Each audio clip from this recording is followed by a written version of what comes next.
পাইছেন? আমাদের প্রাপ্তি এটাই। আমরা একদম ভোর 5টা বাজে ইন্ডিকে নিতে চলে আসলাম। 5টা বাজে একদম ফজর আজানও তো এখনো দেয়নি। তো ইন্ডিকে আমরা আমাদের ঝুড়িতে রাখলাম এবং ইন্ডিকে সুন্দর করে ইন্ডির জন্য আমরা আলাদাভাবে ব্যবস্থা করে রেখেছিলাম। আমরা পেপার ব্যবস্থা করছিলাম, কারণ ইন্ডির চারপাশে যেহেতু আমরা সিন্ধিতে আসবো বা এখনো হালকা হালকা ঠান্ডা পড়তেছে, তাই ইন্ডির চারপাশ দিয়ে আমরা পেপার দিয়ে দিলাম যেন ইন্ডির শরীরে কোনোভাবে বাতাস না লাগে। এই ইন্ডি, কি অবস্থা তোমার? তারপর ইন্ডিকে নিয়ে আমরা ভেতরে যাই, স্টেশনের ভেতরে যাই, কমলাপুর স্টেশনের ভেতরে। তো এখানে প্রায় 20 মিনিট অপেক্ষার পর ইন্ডিকে দেখলাম।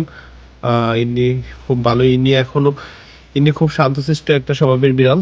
ও একদমই কান্নাকাটি করে নেই, একদম চুপ ছিল। আপু সম্ভবত ইন্ডির সাথে ক্যাট ফুড দিয়ে দিয়েছে।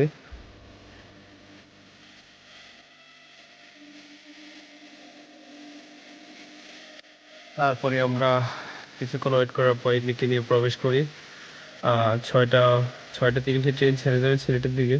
তো এমনিকে ভিতরে রাখার পর আমরা এমনিকে ক্যাট ফুড দিই। তো কিছুক্ষণ পর ক্যাট ফুড খাওয়া শুরু করে।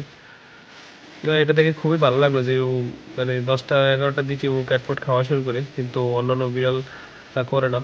যাক, ও খাইতেছে এটাই অনেক। ওর জন্য পানির ব্যবস্থা করে রেখেছিলাম, কিন্তু পানি খায়নি ও।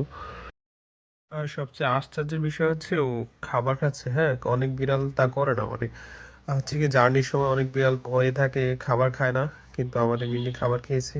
তো মিনিকে নিয়ে যাওয়ার সময় আমরা সিলেটের সৌন্দর্যের সাক্ষী হলাম।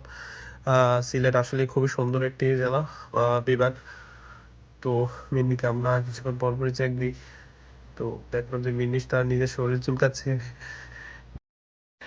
তারপর ঢাকনা লাগিয়ে দিলাম। আমরা প্রায় 50 মিনিট পর পর ওকে চেক করে সিলেট চলে আসলাম।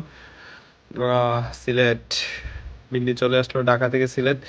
অনেক বড় একটা জার্নি। মিন্নি এখনো অনেক সুস্থ, অনেক সুন্দর।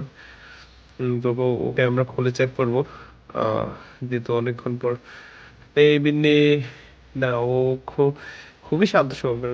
ও সাউন্ডই করেনি আমাদের সাথে, কিন্তু কিছু কিছু বিড়াল এত সাউন্ড করে যা বলা লাগে। দেখ, আমরা এখন গন্তব্যে চলে যাচ্ছি। মিন্নিকে দিতে মিন্নির আব্বু চলে আসছে।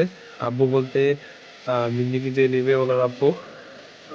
ওনার আব্বুর হাতে আমরা ক্যাট ফুড বুঝিয়ে দিলাম। তারপর হচ্ছে মিন্নির সাথে আপু মনে হয় কিছু খেলনা দিয়েছে, এগুলো আমরা বুঝিয়ে দিলাম। তো এগুলো কি সম্ভবত, এগুলো সম্ভবত ও কাপড় মনে হয়, মিনির ড্রেস। মিনির ড্রেস দিলাম। তারপর হচ্ছে আমরা ফাইনালি মিন্নিকে বের করে দিলাম। এই মিন্নি, মিন্নি, সত্যি কথা মিন্নির সাথে জার্নিটা আমাদের অন্যরকম ছিল। দেখ, মিন্নিকে দিয়ে দিলাম। মিন্নি গুড বাই। আঙ্কেল অনেক হেঁপে ছিল, মূলত বিড়ালটা হচ্ছে আঙ্কেলের মেয়ের জন্য।